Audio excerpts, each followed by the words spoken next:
UP की समस्याएं हमारे प्रदेश से हटके हैं, जो वहाँ पे गुंडा राज था, माफिया राज था, वो सब चीज़ें योगी जी ने 5 साल में करके दिखाई हैं। और बिंदल साहब क्या कहना चाहेंगे कि पंजाब में तो झाड़ू ने साफ कर दिया मैदान और यूपी में बुलडोजर ने साफ कर दिया, क्या कहना चाहेंगे इसको? देखिए, जो ये अभी कल हमारे परिणाम आए हैं, उन परिणामों में बाबा जी का बुलडोजर, जो यूपी में माफिया और जो वहाँ के बाहुबली थे, जिन्होंने पुरानी सरकारों के सहयोग से सरकारी ज़मीनों पे कब्जा किया हुआ था, योगी जी का बुलडोजर उस पर चला और उसी बुलडोजर को जनता ने अपना समर्थन दिया और वही रिज़ल्ट अभी हमें यहाँ पे देखने को मिले हैं। और उत्तराखंड, मणिपुर और गोवा के बारे में क्या कहेंगे कि किस प्रकार से भाजपा ने देखिए, ये हमारी जो भारतीय जनता पार्टी है उसके कार्य प्रणाली है कि हम जहाँ पे सरकार बनाते हैं, सिर्फ ऐसा नहीं हम एक बार सरकार बना के फिर विपक्ष में रहते हैं, हम लगातार वहाँ पे सरकार बनाते हैं। जैसे कि आप गोवा का एग्जाम्पल ले लीजिए, गोवा में हमारी सरकार तीसरी बार बनने जा रही है। उत्तराखंड में ऐतिहासिक जीत रही, उत्तराखंड में आज तक कभी कोई भी सरकार रिपीट नहीं हो पाई, भारतीय जनता पार्टी वहाँ पे, और रिपीट भी हमारा मार्जिन बहुत अच्छा रहा उत्तराखंड में, 48 सीटें लेके जाना बहुत बड़ी बात है। मणिपुर जो एक बिल्कुल ही अलग हमारा एरिया पड़ता है, मणिपुर में भी लोगों ने भारतीय जनता पार्टी को स्वीकारता किया और वहाँ पे भी हम दूसरी बार सरकार बना रहे हैं। तो ये सब चीज़ें ये दर्शाती है कि हमें पूरे भारतवर्ष से अलग अलग, गोवा, उत्तराखंड, मणिपुर, ये लगभग भारत के अलग अलग छोर हो गए। हम सब जगह से जो जनता का आशीर्वाद है, वो मोदी जी के जो नीतियां हैं, जो उनकी गरीब वर्ग के लिए, जो उनकी एक मतलब अंतिम छोर तक सुविधाएं पहुंचाने की जो एक जिद है उनकी, उसका ही ये परिणाम है कि सब देश के चारों तरफ से हमें प्यार मिल रहा है। नमस्कार, आप देख रहे हैं लाइव तस्वीरें। हम पहुंचे हैं भाजपा जिला युवा मोर्चा के जिला अध्यक्ष पुनीत बिंदल जी के पास। उनसे बात करेंगे कि पंजाब, यूपी और अन्य राज्यों के चुनाव को लेकर और हरियाणा की राजनीति के बारे में बात करेंगे। चलिए आपको लिए चलते हैं भाजपा जिला अध्यक्ष पुनीत बिंदल जी के पास। बिंदल साहब, क्या कहना चाहेंगे यूपी चुनाव को लेकर, जिस प्रकार से बहुमत हासिल की है भाजपा ने? क्या समझते हैं कि योगी या मोदी, किसकी वजह से वोट पड़ी है?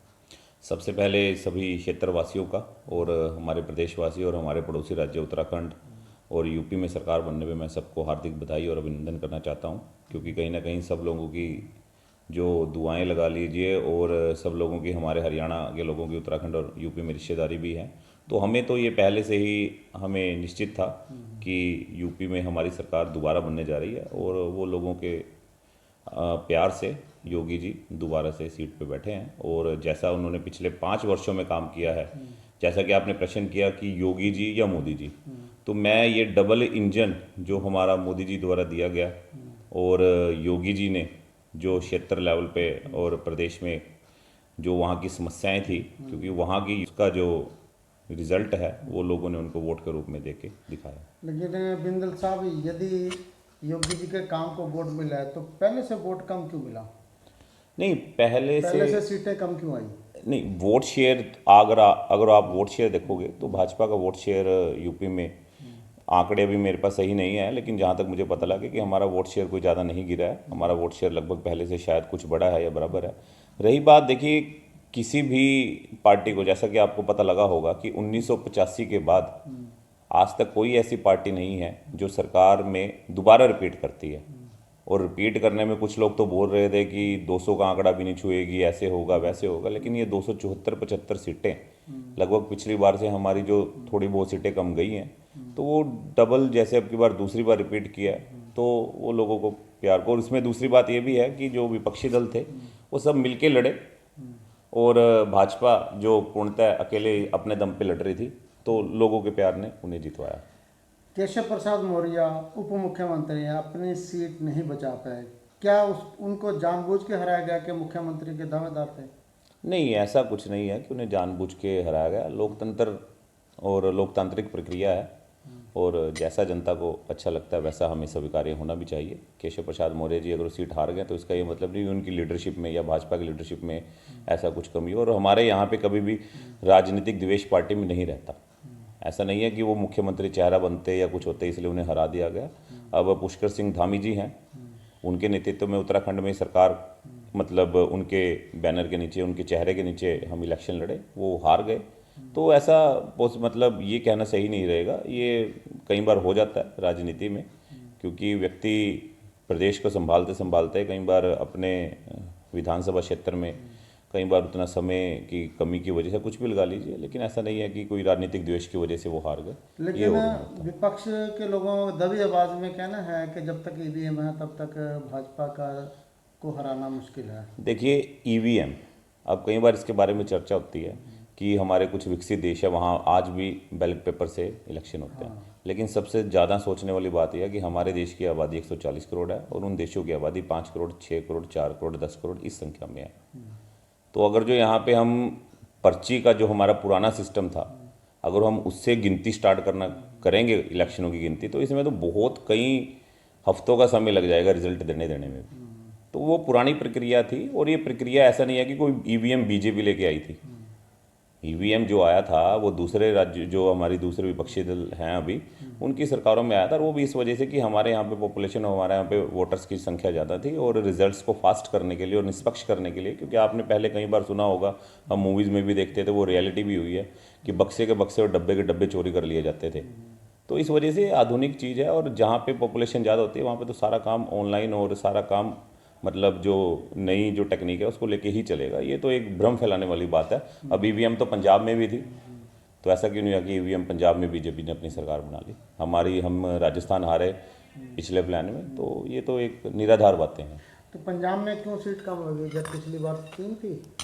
देखिए, पिछली बार जो हम पंजाब में लड़े थे तो अकाली दल के साथ हम वहाँ पे लड़े थे। रही बात भाजपा की परफॉर्मेंस की, भाजपा की पहली पारी थी पंजाब में अकेले, और हमारा वोट शेयर पिछली बार से पंजाब में बढ़ रहा है। और जो पंजाब की गतिविधियाँ थी, आने वाले समय में हमें विश्वास है कि हमारे स्टेट प्रेसिडेंट हैं जो वहाँ से पंजाब के भाजपा के, वो उन्होंने पठानकोट से अपनी जीत हासिल की है, और आने वाले समय में हमारा जो समूह है और हमारा जो संगठन है वो पंजाब में और ज़्यादा अपना विस्तार करेगा, और आने वाले समय में हम पंजाब में भी सरकार बनाएंगे। मित्तल साहब, क्या कहेंगे जिस प्रकार से योगी जी की विकासशील नीति और गुंडागर्दी को ख़त्म किया है, और जो भी कारण है भाजपा के वहाँ जीतने के, आपको हरियाणा में क्या कमियां लगती हैं जो हमारी सरकार नहीं कर पा रही उनके मुकाबले में? नहीं, कमी तो मैं कोई नहीं कहूँगा। मनोहर जी के नेतृत्व में और मोदी जी की देखरेख में हमारे हरियाणा ने बहुत तरक्की हासिल की है। आज हमारा हरियाणा, आप एक छोर से दूसरे छोर हरियाणा में 5 से 4 घंटे में पकड़ सकते हैं। पूरा हरियाणा हमारा हाईवे के नेटवर्क से जुड़ा चुका है, और मनोहर जी की नीतियों के अनुसार ही हमारे यहाँ की नीतियाँ तो कई ऐसी हैं जिनको दूसरे राज्य भी अब कॉपी कर रहे हैं, चाहे वो पंजाब हो, हिमाचल हो।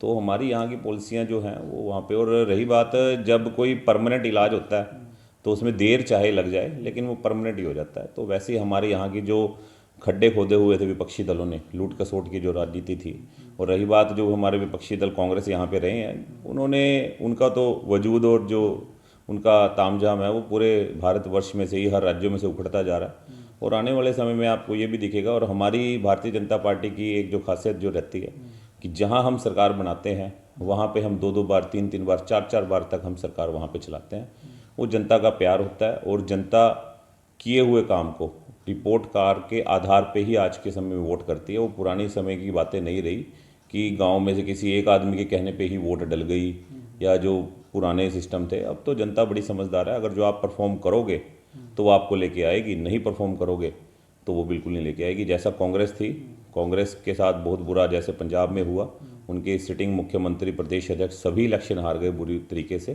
तीसरे चौथे नंबर में रहे। तो वो यही दिखाता है कि जो ये परंपरागत राजनीति है इससे तो उभर कर आगे चलना पड़ेगा, तभी जनता साथ देगी, नहीं तो जनता बिल्कुल। मित्तल साहब, क्या कहना चाहेंगे कि जिस प्रकार से हरियाणा में क्राइम बढ़ रहा है और नशा भी बहुत ज़्यादा बढ़ रहा है, इसके लिए आप पुलिस प्रशासन की इच्छा शक्ति या राजनीति सरकार की इच्छा शक्ति नहीं है? नहीं, ऐसा हम नहीं कहेंगे। देखिए, ये जो अपना नशे का कारोबार होता है, ठीक है, ये जैसे हमारे कुछ पड़ोसी राज्य हैं वहाँ से चल के हरियाणा में इसकी दस्तक हुई, लेकिन हमारे प्रशासन ने, हमारे ज़िले में हमारे एसपी साहब कमलदीप गोयल जी हैं, उन्होंने बहुत समय से इसके खिलाफ एक पूरी प्रशासनिक तौर पे और सामाजिक तौर पे भी उन्होंने गतिविधियां चलाई हुई हैं। और जो भी लोग इसको बेचने में या इसको कंज्यूम करने में हैं, उनके धरपकड़ करने के लिए उन्होंने पुरजोर कोशिश कर रखी है।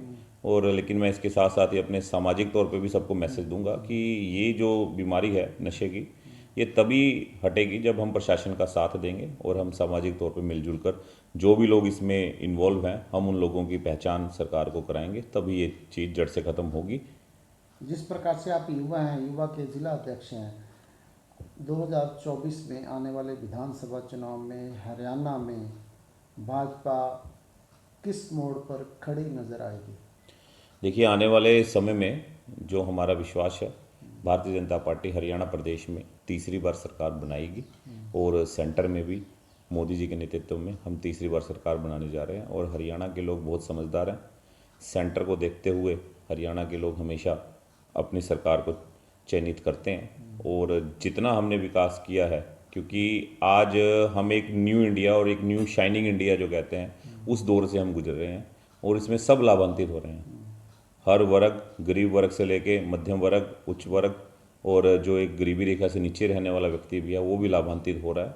ठीक है, सभी काम बहुत जल्दी से नहीं होते, लेकिन फिर भी हमारी सरकार 2014 से लेकर अब तक लगभग 7 वर्ष का समय हमारा होता है, 7 से 8 वर्ष। इन 7 से 8 वर्षों में कोई व्यक्ति ऐसा नहीं है जो अपने दिल पे हाथ रख के ना कह दे कि उन्हें कुछ बदलाव महसूस नहीं हुआ। तो ये जो बदलाव है, देखिए, ये हमारा जितना क्षेत्रफल है, हमारी जितनी पॉपुलेशन है, ठीक है, थोड़ा समय जरूर लगता है, लेकिन बदलाव जो है वो आ रहा है और हमें उम्मीद है, क्योंकि हम तो मान के चल रहे हैं और हम क्या, ये जनता का प्यार है कि आने वाले कई प्लान तक मोदी जी प्रधानमंत्री रहने वाले हैं और हरियाणा प्रदेश भी उससे अछूता नहीं रहेगा। हरियाणा प्रदेश में भी भाजपा की सरकार बनती रहेगी और हम आने वाले कुछ प्लान में हम भी विकसित देशों की लाइन में खड़े हैं। लेकिन विपक्ष कह रहा है ठीक है, बदलाव हो रहा है, भाजपा बदलाव कर रही है, महंगाई बढ़ रही है, तेल के दाम बढ़ रहे हैं, युवा बेरोजगार हो रहा है, हर तरफ हाहाकार मचा हुआ है, युवा नशे की गिरफ्त में है, उसको क्या कहें? नहीं, देखिए, सबसे पहले आपने कहा महंगाई बढ़ रही है। देखिए, अगर जो अब हम ये सोचें कि 2010 में 2012 में जो रेट में हमें हमारा मतलब आप मान लीजिए तेल मिल रहा था, हमें आज भी वो मिलता रहे, ऐसा नहीं हो सकता। एक तरफ तो आप लोग ये इच्छा जाहिर करते हैं, सब लोग ये बोलते हैं किसान का फ़ायदा होना चाहिए, किसान का फ़ायदा होना चाहिए। उसकी आप फॉर एग्जांपल एक सरसों का ही लगा लेते हैं। सरसों जो कभी 2000 और 2500 3000 के रेट में बिकती थी, आज मोदी जी की कुछ पॉलिसी उन्होंने ऐसे लेके आए इंपोर्ट एक्सपोर्ट की कि आज वही सरसों हमारे यहाँ पे 7000 8000 अभी करंट रेट में बिकी है। अगर जो अब सरसों तो बिकनी चाहिए 7500 और उसका तेल आज भी हमें पुराने दाम पे मिलता रहे, ये तो पॉसिबल नहीं है ना। देखिए, जब आम जनता भी बोलती है कि किसानों को फ़ायदा पहुंचाओ, किसानों को फ़ायदा पहुंचाओ, तो उसके साथ साथ हमें थोड़ा तो एक्स्ट्रा देने में तैयार रहना पड़ेगा। और रही बात कमाई भी जो है, जो इनकम भी है, वो भी बदलती है, तो उसी हिसाब से ये सारी चीज़ें बदलती हैं। अब 2012 13 14 में मान के चलिए आप लगभग 85-90 रुपये के आसपास पेट्रोल हुआ करता था और आज मतलब अगर आप ये सोच के चलो भी 8 वर्ष बाद भी आपको पेट्रोल उसी दाम पे मिलते रहें, तो वो पॉसिबल नहीं है। और एक मुद्दा बहुत उछलता है, गैस का जो मुद्दा उछलता है। देखिए, गैस अब तो हमें रूटीन में मिल भी रही है और जिसके जो दाम हैं वो अगर जो आप वर्षों का कैलकुलेशन करें और इनकम की कैलकुलेशन के हिसाब से करें, दाम उतने नहीं बढ़े, लेकिन एक सरलता, क्योंकि 2014 से पहले ये चाहे शहरी क्षेत्र लगा लिए, ग्रामीण क्षेत्र लगा लिए, सबसे बड़ी समस्या थी। और हमारी जो गृहिणियाँ हैं, हमारी माताएं बहनें हैं, वो मजबूर होती थी क्योंकि गैस सिलेंडर नहीं मिल पाता था, इसलिए और जो हमारे जो सोर्सेज हैं, लकड़ी हो गई और चीज़ें हो गई, उनसे अपना चूल्हा जलाने के लिए मजबूर होती थी। लेकिन आज मोदी जी ने घर घर हर गरीब परिवार तक गैस का चूल्हा पहुंचाया। और जब देखिए फैसिलिटी हम लेना चाहते हैं तो थोड़ा बहुत तो हमें भी पे करना पड़ेगा उसके लिए। चलिए दोस्तों, ये थे पुनीत बिंदल, भाजपा युवा मोर्चा के जिला अध्यक्ष, जिन्होंने पंजाब, यूपी और अन्य राज्यों के चुनाव पर चर्चा की। और हरियाणा में 2024 में भाजपा की ही सरकार बनेगी और केंद्र में मोदी जी की ही सरकार बनेगी, ये कहना है युवा मोर्चा के जिला अध्यक्ष पुनीत बिंदल जी का।